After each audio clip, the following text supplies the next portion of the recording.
Okay, so welcome to Tomato Industries Daytime, and here's the car we're going to do on Sunday, or I'm going to do. Toyota Hilux 3.0 D4D. Nice cars these, I don't mind them. Anyway, so lives on a property. It's got a little bit of a denty thing just there. It's got sort of, a bit of muck and stuff around and under there, what have you. So as it's getting on nearly 3 o'clock already and sunsets around 5, I think this one will be done going to the night. So I'm going to do the interior first and just hopefully go through a few things if I've got time. So let's have a look at the interior. There we go. We got some drippy stuff in here. This is normally coffee or Coke. And here, so if you wipe it with a cloth, it'll still be there at the end. So you got to get your toothbrush out with some cleaner, get it in there. The mats, as you can see, always dirty on these properties. Fairly dusty up here in the vents. Seats aren't too bad. Trim along the rails, door sills, a bit dirty. Not sure what it's going to be like. Oh, I'll have a look in the centre console. So, got a bit of debris down there near the gear lever. And most of this should come out. The only problems you get is something's being spilt, and then the vacuum can't actually pick it up. So that's why it's handy to have a brush. So brush along while you vacuum, and that will help get most of these up. And if that won't do it, you add some cleaner and then brush it.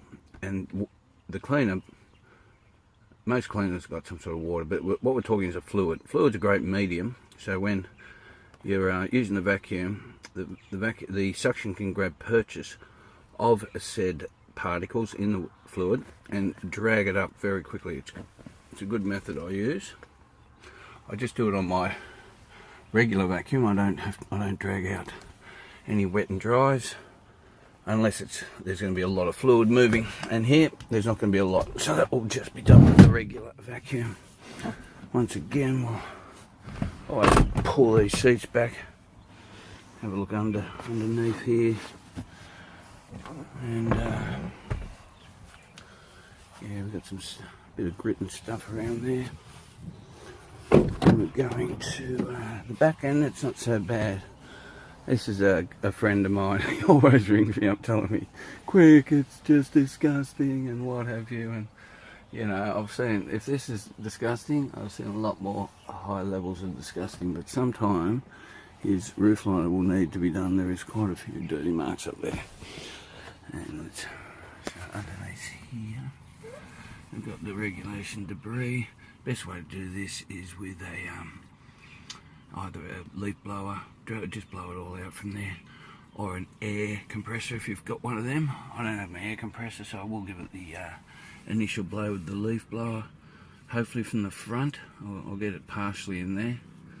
Might have to take the long nozzle off, but just to get it moving and blow it out towards the back here. Seats are I'm just going to clean them all with Super Degreaser, and that should do it.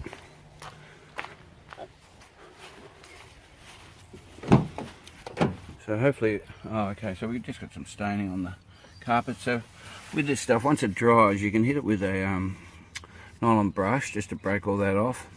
Then give it the vacuum and just check it. Sometimes there's no sign of anything left, but other times we have the brown stain left in the carpet. So a quick bit of Super Degreaser brush, drag that out with your vacuum. So yeah, inside this is brush work in here. Brush and vacuum work. You brush it up, hit it with your brush. I spray Super Degreaser all in there, hit it with your brush, or you spray it on the brush, go inside, this side also, then get your vacuum, crevice tool nozzle or something like that, put in there, sucks it all out, done. Yep, doors, here we go, same, yeah. I'm thinking coffee or coke here. The poor bloke, he's a bit of a neat freak, but he does live with two girls who aren't, and they use his car. So we can see here quite a bit of brown staining in the leather seats. So that will need to get out. Backs of the seats aren't too bad. So yeah, it's one of the things. There's quite a bit of scratching here and yonder. So I don't have my polishers with me, but I do have a magic eraser, so I might have a go with that and see if I can get some of them out. It's one of the things we have to deal with, and I just had to deal with it then. I went to a property. There's a long dirt driveway down to the property, and at the bottom was a couple who were just had a baby, and you know, they're living in they're basically building themselves a home and that. So they're at the beginning, and you know, they're living life, I guess at the edge, like most of us are financially. Anyway, so they asked me to come down, give them a quote. They had a white Discovery Land Rover, and the thing, you know, because as you get towards the bottom of the property, it's been raining a lot up here. There's potholes in the dirt road, especially way down the bottom when it flattens out, and you know, there's mud all over their car.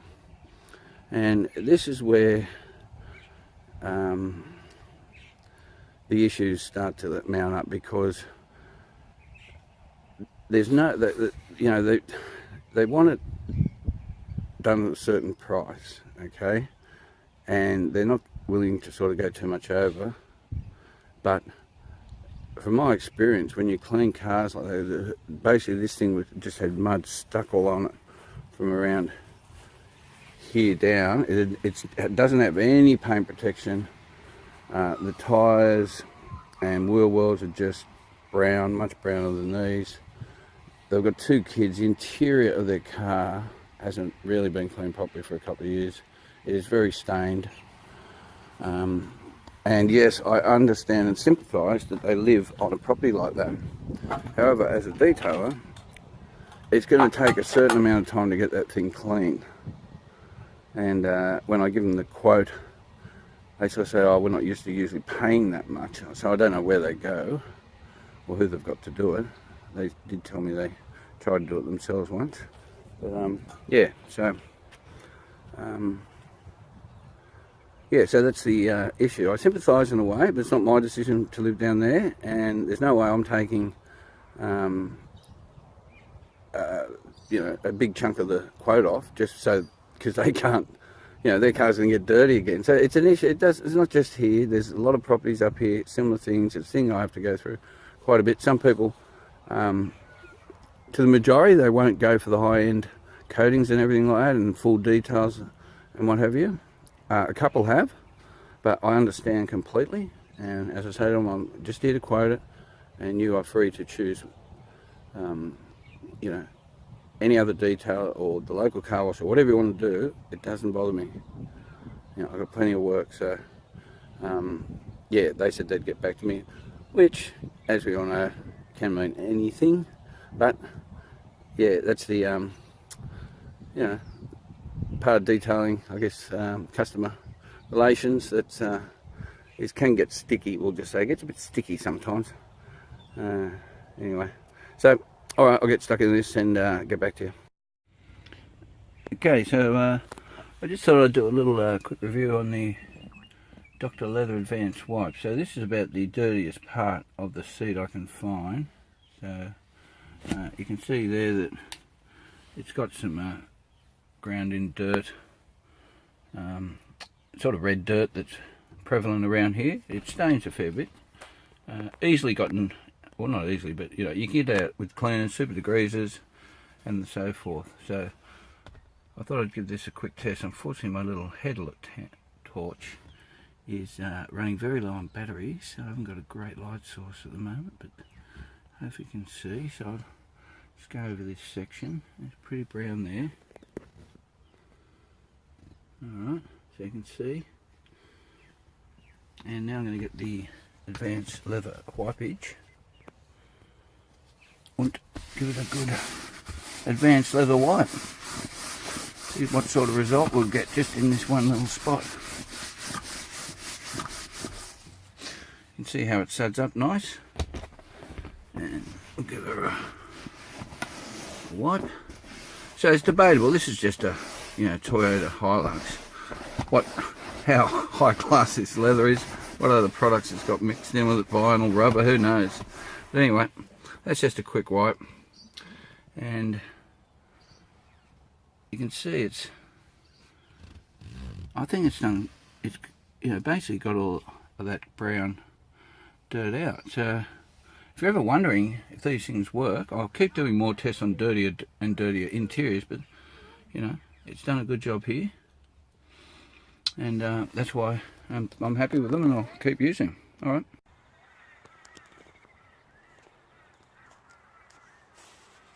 Okay, so I've almost finished this Hilux, and just thought we'd have a quick look at this windscreen cowling. So generally, I'd put some solution finish on it, but I'm going to put some Car Pro Pearl on it. The last two things I've done everything except that I'm going to do the windscreen cowling, and then I'm going to put some a coating on the windscreen. So I just thought we'd have a bit of a look to see just before I get on there and give it a good clean up. And well, it's been prepared, so now all I've got to do is put the Car Pro Pearl on. So I'll have a look at it when I'm done. Okay, so welcome back to Tomato Industries Detailing, and here's the finished product. The Toyota Hilux. This is 2015, I think. So I was asked to come up and give it a quick clean on the inside. It's a property. It's a vehicle that lives on a property, a lot of red dirt. So there's mud on the mats, mud in the carpet. This was not about getting the carpet any cleaner than vacuumed. The seats, I cleaned with Dr. Leather Advanced Wipes. They did a pretty good job up against that red dirt. It's not easy. The car got a foam, and then then a wash. It really needed a decontamination of clay. The whole works really, but that wasn't in the budget, and that wasn't what it was about today. It just hasn't been washed for about 3 or 4 months. So yep, I came up. So the car's been completely coated with Car Pro Reload. The windscreen I gave a pretty good clean, and I didn't clay it, but I used a non-scratch pad and gave it a good clean with some IPA, and then I've applied 3M glass coating. And the grille, it's got Car Pro Hydro.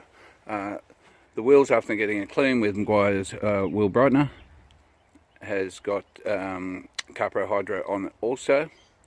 And the tyres and the wheel wells, they were given a very good scrub, a lot of mud under there. And firstly I applied Super Degreaser, and then let that dwell for a minute. Then on top of that I put some CT18 truck wash and scrubbed it with the nylon brush, then hit it with the high pressure, and then I'll put Opti tyre bond on it. Yeah, so we had a quick look at the state of the windscreen cowling before, and we could see it was ghosting a bit. So I applied Car Pro Hydro to Car Pro Pearl to it, and so you can see there she's come up pretty well.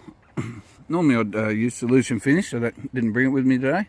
So wipers, they got Car Pro Pearl, and the cowling got Car Pro Pearl. The reason I did this is I just want to see the staying power of this stuff. So I know I'll be back to do this, and we'll see how it goes. So I also applied Car Pro Pearl to these cowlings, and they were growing out a bit, and so they've darkened them up a wee bit. I think solution finish would have probably done a better job on those. Unfortunately, these ones here, when they get to this stage, it's sort of beyond anything fixing it. So you can put stuff on it, make it sort of look a little darker, but I didn't bother. I've gone way over the budget today, so I just wanted to test a few products, and there's a he's trying to throw a brand new microwave in. God bless him. So yeah, the only thing was that I had a fairly full day yesterday and did the interior, and I ran out of light, and I came back today and finished the exterior. So he's driven it from about 6 o'clock this morning till midday and brought the car back. So the interiors, I'm not going to clean it again. So we'll just have a quick look. All I've done is basically cleaned it with super degreaser. So you can see there, done all under the door frames and everything. Here's the seats. They were done with Dr. Leather advanced wipes. All this was basically done with with super degreaser. It's just a clean. No dressing has been applied. These are cleaned with just some glass cleaner.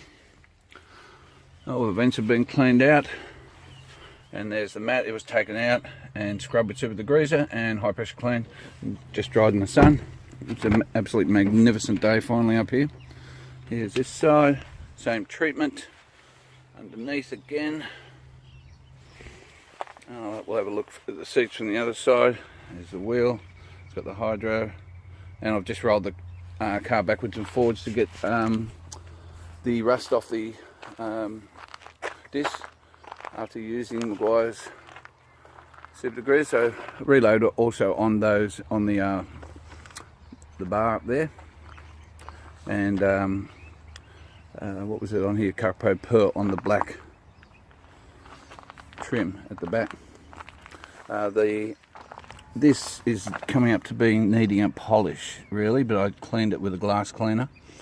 I gave it a really good wash, but there was still a lot of sort of smudgy crap everywhere. So anyway, the glass cleaner cleaned it up really well. All the mud flats and that are done, and the windows interior been cleaned with what is it? Maguire's professional window cleaner, same as the outside. And there is quite a bit of hard water droplets. You may be able to see them if in this shot. These windows need polishing, so really there's no use putting coatings over this. The windscreen doesn't have it because of the wipers, I guess, but these windows here, they've all got it. There's a lot of scratching going on here, so there's a fair bit of work yet to do if they were wanting, if he was wanting to get it up to reasonable standard. But yeah, I'm not sure if I showed that back mat. It's nice and clean again. All the backs of the seats and the back seat itself got a good cleaning with Dr. Leather advanced wipes. There's a door there, all underneath as I do. So yeah, I went over at time a bit. It's difficult when you do farm vehicles. And they say, "I'll just give it a quick wash." When you haven't, this mud and crap that they drive around on. There's no such thing as a quick wash with these things. There's mud and dirt and rocks and everything all over the car, stuck to the paint. So it's got to be foamed. It's got to be treated. Basically with kid gloves, or else you're just going to scratch the shit out of the paint. He still hasn't got that fixed, but he says he will. I'm trying to convince him to actually get that fixed, and then down the road bring it back, and I'm going to come up and hopefully do a full couple of day detail on this with coatings and whatever. I'm at about, I don't know, an outsider, about 70 to 1 to do that. I'm not sure he's the sort of guy that goes down that road, but anyway, I always like to push the and another area that will need doing also is we're starting to fog up a bit on these headlights up the top here. So yeah, I guess but what I was supposed to do up here today was around 3 hours. I probably spent a good 4 hours on this car today, maybe a bit more. So it should be interesting meeting him in the morning for payment. There's the brand new microwave that I'm going to take with me tonight. I don't actually need a microwave, but anyway, it is brand new. I saw him pull the plastic off the front there. I've got an old one, it works fine. Anyway, I'm going to take that, and there's one thing about some cultures, when you negotiate with them, it's quite funny. So I'm looking forward to the morning's negotiation, and I hope you've had a good day. Oh, and actually I'm back on the Samsung Galaxy 7. It was repaired, and hopefully this camera's going to work a lot better than it had been for the last 3 months. We'll wait and see. Alright, catch you later.